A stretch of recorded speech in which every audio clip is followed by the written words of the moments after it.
If not, if it ain't no love train, we don't got a beef.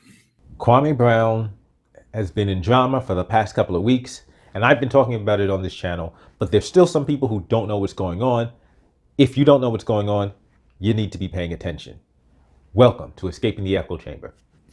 So in fact, I was just talking to a friend of mine the other day, and he was mentioning how, yeah, he heard about the Kwame Brown drama, and he doesn't have time for that nonsense. And I'm like, whoa. Yes, I get what you're saying. Like, I thought the same thing. The first couple of days, I thought the same thing. I said, oh, just beef. And in fact, I remember even seeing Boyce Watkins do something. Oh, do we want to see just beef between more beef between black brothers? You know, and I was like, okay, yeah. And then I heard something Sonny Johnson said, because she started talking about some of the work he was doing in the community. I says, let me check this out. And that's when I started listening to what he was saying. I actually started looking at his lives, because you got to realize what some of the clips that people were playing were, just the argument, the bickering. But if you look at some of the clips, you'll see a whole different story. And in fact, let's take a look at one of his latest clips right now. What else? I'm mad because whatever, but I still want to help the kids. Could I be all those things and still you help me help the kids? Because if not, I'll do it by myself. What I can do, because I don't want to sound arrogant, what I can do is on a smaller scale, because I've been doing it. What we can do could be life-changing. And I know y'all wanted me to get caught up into the negativity and the drama. I'm still gonna get caught up in it because the shit funny. Bald head ass Stephen A twisting off the stage, acting like he mad at Kyrie and KD when these the same guys you arguing with every time. You mad at KD because he great and he can actually hit a jump shot. You mad at Kyrie because he probably won't text you and don't like your bald head ass.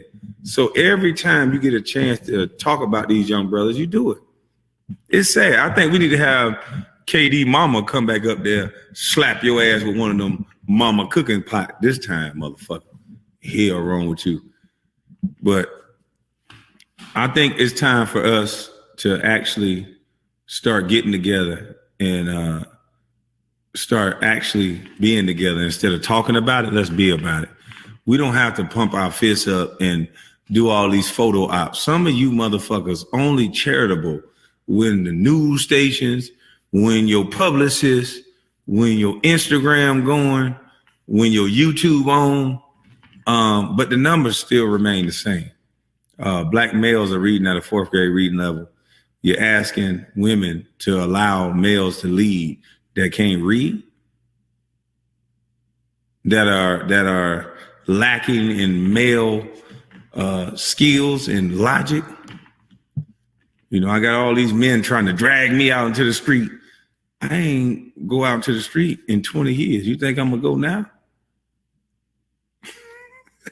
They wasn't listening to me then, they listening now. So why the fuck would I go out to the streets now? Not gonna happen. All I'm gonna do is get better and better and better. So I hope we can all get on the love train, because I'm trying to make it a love train, and I hope we can get on the love train. But if it ain't no love train, we don't got a beef. We don't got to fight. This is not the streets. That's what you niggas don't understand. In Atlanta, in California, in Boston, DC, in a lot of major cities, there's 5 lanes in the highway. I'm not your lane. Pick one. But the one thing that I hope y'all understand is that the more and more people I interview, shout out to Etan Thomas. Etan wrote 2 beautiful articles. I think we locked into 11 o'clock in the morning. I got Judge Joe Brown. I'll be on his show.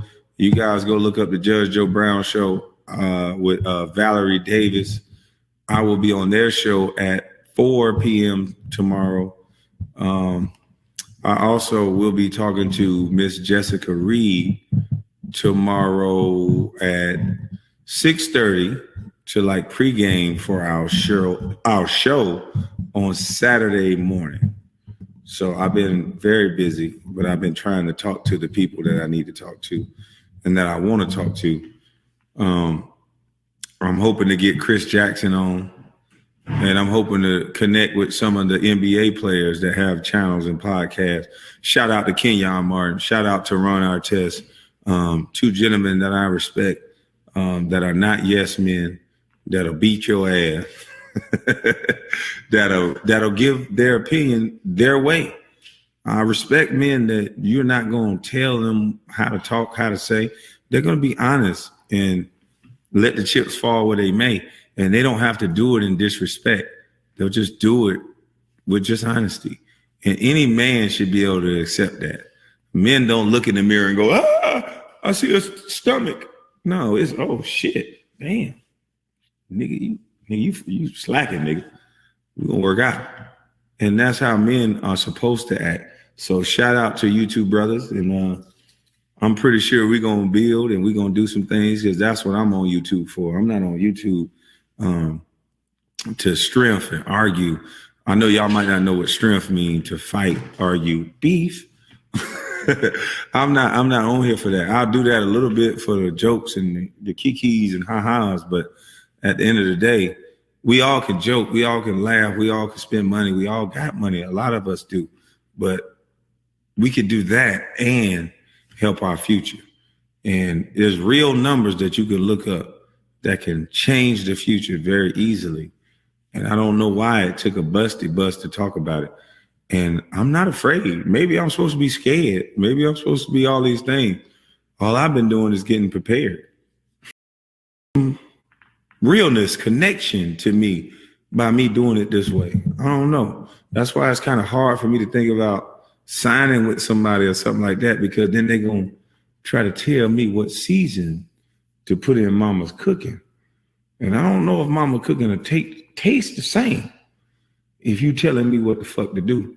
So that's why most people don't understand why they should be by themselves, because it's a lot of people put shit in your head, they fears, they whatever.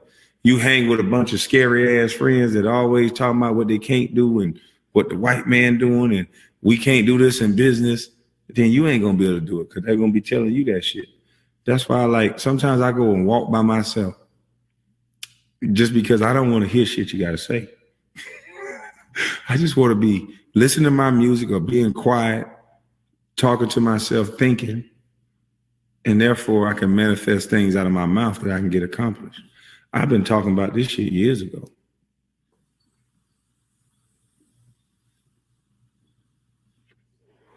I've been saying years ago, I've been saying what I was going to do in the community. I've been saying what kind of stuff I was going to get. I was saying what kind of impact I was going to have. And so much so that my brother called me like, goodness gracious, what the fuck is going on with you? How in the hell? He said, it seemed like this is everything you say just seemed to be happening. And I told him, I said, it's all right, bro. That's mama's cooking. You got it. Y'all got mamas. All y'all got mamas that love. Some of y'all got mamas that love y'all. Let me rephrase that shit. But if you had this mama's cooking that I had, that seasoning, a lot of our mamas was there. They loved you enough to put themselves on the line, put their life on the line. They held themselves back to raise you. A lot of fathers have done it. I'm doing it now. I'm not going to divide the room by just saying women, women, women. No, this ain't about that. This is not the tribal channel. This is to understand that individuals make individual decisions that hurt or help the individual situation or the individual lives or other people around them lives. We got to start thinking again. And the brothers that I want to bring on my platform, and I want them to start talking about the things that they had to do to get to where they got to. And then you can see if your life mirror that hard work, that dedication towards something, regardless of what it is. It don't have to be a sport. It could be that college degree. It could be that job that you want. It could be that house that you want. But whatever you put your mind to do, you can do it. And that's not a belief. That is a fact. My life is living proof of it. Y'all didn't know I went through all the shit I went through. They made y'all think I was some privileged little black kid that was just so lazy that he's squandering away his blessing. If you knew what it took for me to get there, if you knew what it took for me to just get to an AAU basketball practice, if you knew what it took for me to get shoes to play basketball, if you know what it takes for these same young boys that I help with scholarships, same young boys, it's people right now calling me from my hometown. They need 15 passenger vans. They need 2 to get the kids that are winning to the games. But we love our community. We jump up, we take pictures and shit, and then we get money phones, and all this money in your hand could have bought that goddamn van. But we keep blaming somebody else for shit we could do ourselves. We keep pointing up at a celebrity when you nigga just bought some pussy last week, and you saving up to buy some more. That's why we always talking about somebody else, so the spotlight not on us.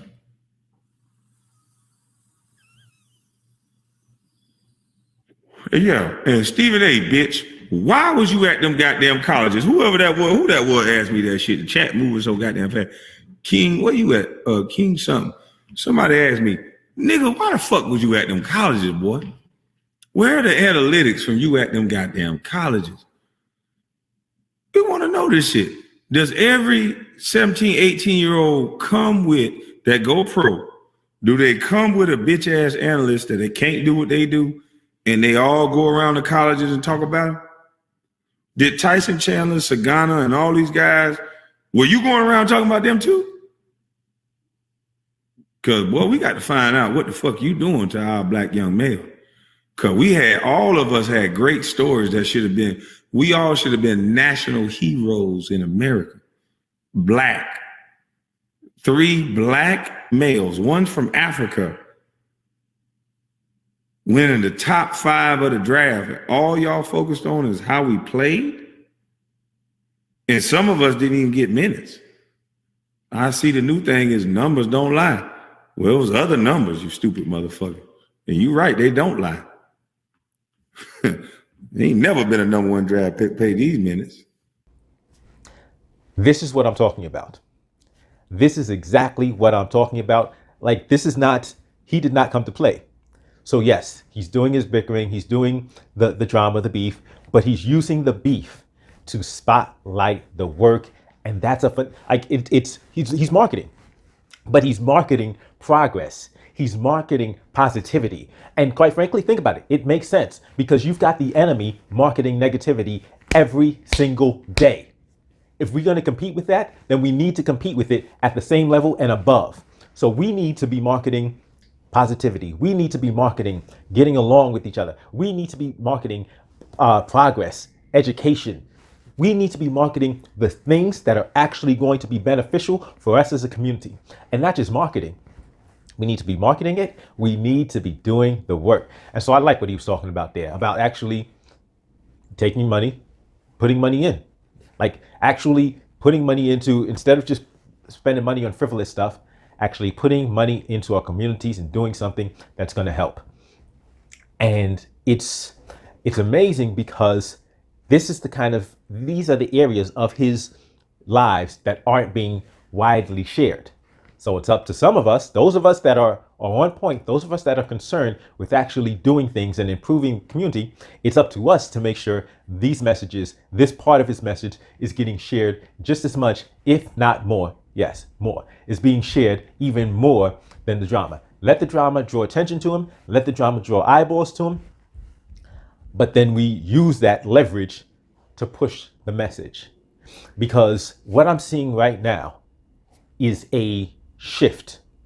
This is a major shift within the leadership structure. Because as it stands now, leadership that existed in all communities, but let's talk about the black community. In the black community has been driven by media, has been driven by these white institutions that have their own agenda. So if you're looking at an MSNBC, they have the agenda of serving the establishment wing of the Democratic Party. That's their job. CNN as well. But this is what they do. So this is the people that they will prop up in front of us and tell us are the leaders. The people that are actually working towards that agenda. Fox News. Who will Fox News put on? Fox News will highlight the people that are working for Republican agendas, Republican interests. It's up to us to start pushing other messages. So when we have somebody who gets through, who is actually working for the people, whether they're getting pushed by the establishment or not, we have to push them. We have to get them more shine. We have to give them more airtime. We have to put more focus and attention into them and ignore the people that are clearly not working for our interests. But it takes us to be discerning. But that's what I like what Kwame is doing. Because in addition to talking about the message, in addition to actually like his lessons about what his life was, like that is going to inspire so many individuals, because you've got the people who are out there selling a message, and they're not, if you listen to some people, they'll say that it's racism. It's low expectations, the soft bigotry of low expectations that drives the messaging of, oh yes, you're oppressed, don't worry, we'll fight for you. These people don't actually believe that what they're saying. The establishment, the main people that are pushing that message, they're pushing that message because they want the power. They don't actually believe we are powerless. They're trying to convince us of that lie because they're saying, listen, you can't do anything. Don't worry, just let me do it and I'll take care of everything. Of course, they have no intention of solving any problems, but they want us to cede our power to them. They want us to give more authority, more money, more resources to them, and they can now be, delivered those resources, that power, on behalf of their highest bidders. But that's why when you have somebody like a Kwame Brown who's talking about, listen, they didn't talk about what my life was actually like. They didn't talk about all that I overcame to get to this point. And then you have people like Stephen A. Smith. And even though a lot of the beef between him and Stephen A. Smith is personal, a lot of it is about a mentality. A lot of it goes deeper than that.